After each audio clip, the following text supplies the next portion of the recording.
Welcome friends, welcome to all of you and जय श्री महाकाल। आज हम यहाँ पर डिस्कस करने वाले इंपॉर्टेंट एमसीक्यूज ऑन एमपीजी के। और यहाँ का आज का टॉपिक जो हमारा है वो है मध्य प्रदेश के पर्यटन स्थल। अब अगर हम यहाँ पर बात करें मध्य प्रदेश के पर्यटन स्थल से काफी कुछ क्वेश्चन आते हैं एमपीजी के में। अगर हम यहाँ पर देख लें तो इसका लगभग सारे से सारा जो है पूरा एक एक क्वेश्चन हम यहाँ पर डिस्कस करने वाले हैं। चलिए स्टार्ट करते हैं। सबसे पहला क्वेश्चन आप लोग सामने, गुजरी महल किसने बनवाया? देखो आप यहाँ पर अगर हम देख लें तो गुजरी महल जो है ये बनवाया था राजा मानसिंह ने। अगर हम बात करेंगे ये कहाँ पर है तो ये ग्वालियर में है। ठीक है, ये आपको याद रखना है कहाँ पर है, ग्वालियर। ग्वालियर के किले में है। साथ ही साथ अगर हम यहाँ पर देख लें तो ये गुजरी महल राजा मानसिंह ने किसके लिए बनवाया था? अपनी जो प्रिय रानी थी जिसका नाम था मृगनयनी। ठीक है, तो मृगनयनी के लिए जो है ये बनवाया गया था, ये आपको याद रखना है।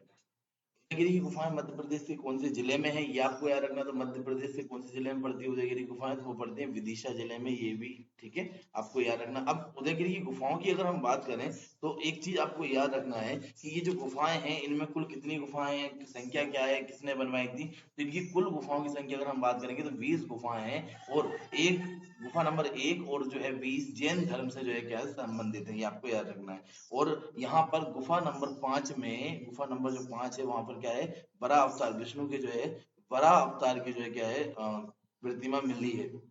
साथ ही साथ ये किसने बनवाई थी? तो चौथी पांचवी शताब्दी में ये जो गुफाएं हैं, ठीक है, ये मध्य प्रदेश में ये गुफाएं गुप्त वंश ने बनवाई थी। गुप्त वंश कालीन है, ये आप क्या रखना, गुप्त वंश के राजाओं ने जो है ये बनवाई थी। तो अब अगर हम यहाँ पर देखें तो उदयगिरी की गुफाएं मध्य प्रदेश से कौन से जिले में? विदिशा में पड़ती है। लगभग 20 गुफाएं हैं। गुफा नंबर 1 और 20 जैन धर्म से संबंधित है। गुफा नंबर 5 में परावतार की मूर्ति मिली है, चौथी पांचवी शताब्दी में बनवाई गई है गुप्त राजाओं के द्वारा। मध्य प्रदेश में घोष मोहम्मद का मकबरा कहाँ पर है? तो ये आप क्या रखना, तो घोष मोहम्मद का मकबरा जो है वो ग्वालियर में है। साथ ही साथ यहीं पर जो है तानसेन का भी मकबरा है, ये आपको याद रखना है। अगला क्वेश्चन, कंदरिया महादेव मंदिर स्थित है कहाँ पर? स्थित है तो खजुराहो में स्थित है कंदरिया महादेव मंदिर। ठीक है, और अगला क्वेश्चन, बृहदहरि की गुफाएं कहाँ पर स्थित है? देखो अगर यहाँ पर बात करें तो बृहदहरि की गुफाएं जो है वो उज्जैन के समीप स्थित है। ठीक है, ऑप्शन 2 सही हो जाएगा। कुल कितनी गुफाएं हैं यहाँ पर? तो यहाँ पर कुल गुफाओं की संख्या की अगर हम बात करेंगे तो इसमें कुल गुफाओं की संख्या हो जाएगी 9। ठीक है, 9 कुल गुफाएं हैं। साथ ही साथ अगर हम यहाँ पर देखें तो ये जो गुफाएं हैं किसने बनवाई थी? परमार जो है शासकों ने, ये आपको याद रखना। परमार वंश के जो राजा थे उन्होंने जो है बनवाई थी। साथ ही साथ जो है इनमें इस गुफाओं के करीब लगभग 12 किलोमीटर के आसपास जो है एक महल है जिसका नाम है कलिया देव महल। ठीक है, कलिया देव महल, ये आपको याद रखना है, ये भी क्वेश्चन पूछा जाता है। अगला क्वेश्चन अगर हम देखें, उज्जैन स्थित महाकाल का मंदिर किस नदी के किनारे है? तो यहाँ पर इसका सही आंसर हो जाएगा छिप्रा। और छिप्रा को जो है क्या कहा जाता है? मालवा की गंगा कहते हैं। ठीक है, मालवा की गंगा जो है छिप्रा नदी को कहा जाता है। और इसी की सहायक नदी है खान नदी। ठीक है, कौन सी नदी? खान नदी, जिसके किनारे क्या बसा हुआ है? इंदौर बसा हुआ है, ये आपको याद रखना है। खजुराहो के मंदिर किस जिले में स्थित है? ये आपको बताना है। तो छतरपुर में स्थित है खजुराहो के मंदिर। लगभग जो है अभी वर्तमान में 22 मंदिर जो है यहाँ पर हैं। अगला क्वेश्चन, भीमबेटका की गुफाएं जो है कहाँ पर है? तो भीमबेटका की गुफाएं जो है अब्दुल्लागंज रायसेन में स्थित है। अब भीमबेटका की गुफाओं को राष्ट्रीय महत्व का सबसे पहले कब घोषित किया गया था? तो भीमबेटका की गुफाओं को राष्ट्रीय महत्व का जो है घोषित किया गया था 1990 में। कब? 1990 और 2000, ठीक है, 3 में इन्हें जो है यूनेस्को में शामिल कर लिया गया था। ठीक है, कहाँ पर? यूनेस्को में। अब यूनेस्को की जो है विश्व धरोहर सूची, यहाँ पर आपको याद रखना, विश्व धरोहर जो सूची है उसमें जो है इसको कर लिया गया था, शामिल कर लिया गया था। और ये विश्व धरोहर सूची में शामिल होने वाला मध्य प्रदेश का तीसरा यानी थर्ड जो है क्या था? स्थल था। ठीक है, ये भी आपको याद रखना है। अगला अगर हम देखें, महारानी लक्ष्मीबाई की समाधि कहाँ स्थित है? तो रानी लक्ष्मीबाई की समाधि जो है ग्वालियर में है। ग्वालियर में जगह है फूलबाग। ठीक है, वहां पर जो है ये समाधि स्थित है। तानसेन का मकबरा जो है कहाँ स्थित है? तो तानसेन का मकबरा ग्वालियर में, यहीं पर जो है घोष मोहम्मद का मकबरा है जो कि इनके गुरु थे। भारत के 12 ज्योतिर्लिंगों में से मध्य प्रदेश में स्थापित ज्योतिर्लिंगों की संख्या, तो मध्य प्रदेश में 2 ज्योतिर्लिंग स्थापित है। एक तो है महाकालेश्वर, ठीक है, महाकालेश्वर उज्जैन की अगर हम बात कर लें, ठीक है, और दूसरा अगर हम यहाँ पर देख लें, दूसरा हो जाएगा कौन सा? ओमकारेश्वर खंडवा। ओमकारेश्वर खंडवा। ठीक है, अब अगर हम यहाँ पर बात करेंगे तो अगला क्वेश्चन है, मांडू निम्नलिखित में से किससे संबंधित है? तो मांडू जो है रानी रूपमती से संबंधित है। ठीक है, रानी रूपमती और बाज बहादुर जो है, ठीक है, दोनों यहाँ के क्या थे? राजा रानी थे। अगला अगर हम यहाँ पर देखें, दुष्यंत कुमार पांडुलिपि जो संग्रहालय है वो कहाँ पर है? ये आपको याद रखना है। दुष्यंत कुमार पांडुलिपि संग्रहालय, ऑप्शन ए है Bhopal, option B Jabalpur, option C Ujjain और ऑप्शन डी बालाघाट। तो इसका सही आंसर हो जाएगा ऑप्शन ए भोपाल में स्थित है दुष्यंत, ठीक है, दुष्यंत कुमार पांडुलिपि संग्रहालय। विदेशी पर्यटकों के लिए मध्य प्रदेश का कौन सा स्थल सर्वाधिक आकर्षण का केंद्र है, ये आपको बताना है। तो इसका सही आंसर हो जाएगा खजुराहो, क्योंकि जो है ये विश्व धरोहर सूची में शामिल है। ठीक है, प्राचीन जो है अगर हम बात करें यहाँ पर मंदिरों है काफी जो है फेमस मंदिर है, तो इसलिए जो है ये काफी आकर्षण का केंद्र है। मध्य प्रदेश का प्रथम पर्यटन नगर किसे कहा गया है, तो ये आपको याद रखना है। मध्य प्रदेश का प्रथम पर्यटन नगर जो है वो शिवपुरी को कहा जाता है। निम्नलिखित में से कौन सा विश्व धरोहर स्थल नहीं है, देखो मैंने आपको बताया था मध्य प्रदेश में तीन जो है क्या है विश्व धरोहर स्थल हैं, ये आपको याद रखना है। अब वो कौन कौन से हैं ये भी आप देख लें। तो विश्व धरोहर स्थल तीन है, पहला हो जाएगा खजुराहो के मंदिर। ठीक है, कौन से, खजुराहो के मंदिर। दूसरा अगर हम यहाँ पर देख लें तो दूसरा क्या हो जाएगा, भीम बेटका की गुफाएं। ठीक है, भीम बेटका की गुफाएं। और तीसरा अगर हम यहाँ पर बात करें तो तीसरा हो जाएगा सांची का स्तूप, सांची का स्तूप। तो इस तरीके से अगर हम देखेंगे तो तीन जो है क्या है अपने विश्व धरोहर सूची में शामिल है। बाकी बचा मांडू का महल, तो ये विश्व धरोहर जो है ठीक है स्थल की सूची में शामिल नहीं है। भीमबेटका प्रसिद्ध है, किस लिए प्रसिद्ध है, ठीक है, तो यहाँ पर आपको याद रखना डॉक्टर अम्बेडकर जन्म, नहीं ये गलत है। तो इसका सही आंसर हो जाएगा, ठीक है, यहाँ गुफाओं में पत्थरों पर की गई प्राचीन कलाकृतियां हैं, इसलिए ये प्रसिद्ध है। हिंडोला महल अगर हम बात करेंगे तो हिंडोला महल कहाँ पर है, हिंडोला महल है मांडू में। ठीक है, ये आपको याद रखना है, मांडू में असरफी महल, हिंडोला महल, दाइका महल, ये सारे के सारे हैं। असरफी महल कहाँ पर है, तो इसका ऑप्शन भी क्या हो जाएगा, मांडू हो जाएगा।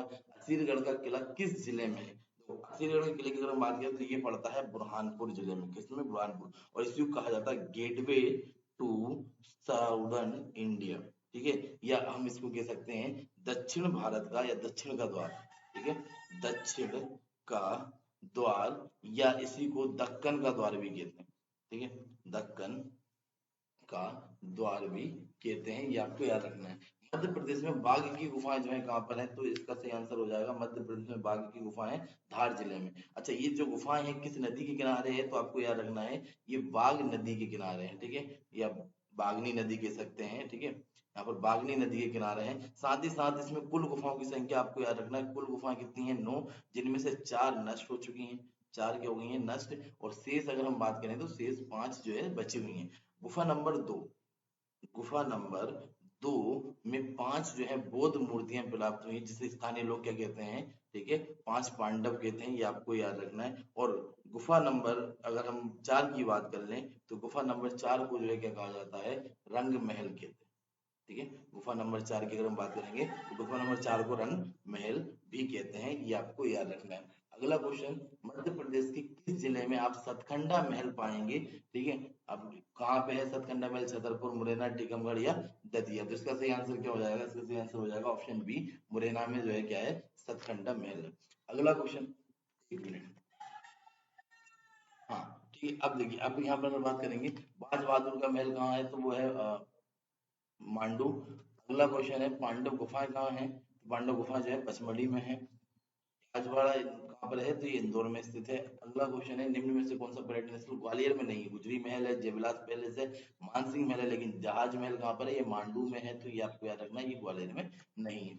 मध्य प्रदेश के किस जिले को भारत का जब, किस किले को, ठीक है, भारत का जिब्राल्टर कहा जाता है, तो याद रखना ग्वालियर के किले को क्या कहा जाता है, भारत का जिब्राल्टर कहा जाता है। और इसी किले के अंदर जो है क्या है, ठीक है, एक है तेली का मंदिर, आपको याद रखना है कौन सा मंदिर है, तेली का मंदिर है। ठीक है, सास बहू जो है यहाँ पर अगर हम बात करें, सास बहू मंदिर भी यहीं पर है।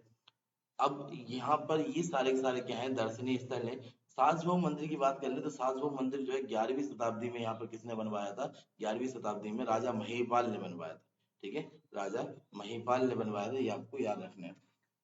मध्य प्रदेश में सांची का स्तूप निर्माण किस शताब्दी में हुआ था, ये आपको बताना, मतलब सांची के स्तूप का जो निर्माण है वो किस शताब्दी में हुआ था, तो इसका सही आंसर हो जाएगा 3वीं शताब्दी के आसपास। मध्य प्रदेश के किस जिले में भारतीय पर्यटन एवं यात्रा प्रबंधन संस्थान स्थित है, तो ये आपको बताना है, इसका सही आंसर है ऑप्शन बी, ग्वालियर। अगला क्वेश्चन, रानी रूपमती मंडप कहाँ पर है, तो ये है मांडू में। रानी रूपमती और जो है राजा राज बहादुर का जो संबंध है वो किससे, मांडू से। मध्य प्रदेश में कितने विश्व धरोहर स्थल है, तो 3 है, मैंने आपको बता दिए हैं। निम्न में से कौन सी जगह, ठीक है, मध्य प्रदेश में नहीं है, तो यहाँ पर अगर हम बात करेंगे तो मध्य प्रदेश में कौन सी जगह नहीं है, इसका सही आंसर हो जाएगा ऑप्शन सी, मांगी तुंगी। देखो यहाँ पर अगर हम बात करें कितने विश्व धरोहर स्थल में शामिल है, तो 3 है। अभी कितने प्रस्तावित हैं, मतलब 2 प्रस्तावित है, तो कुल अगर हम देख लें तो कुल कितने हो जाएंगे, अब 5 हो जाएंगे, ठीक है। 2 प्रस्तावित है, इसलिए उनके जो है भी यहाँ पर नाम नहीं बताए हैं, ठीक है, ओरछा और ग्वालियर।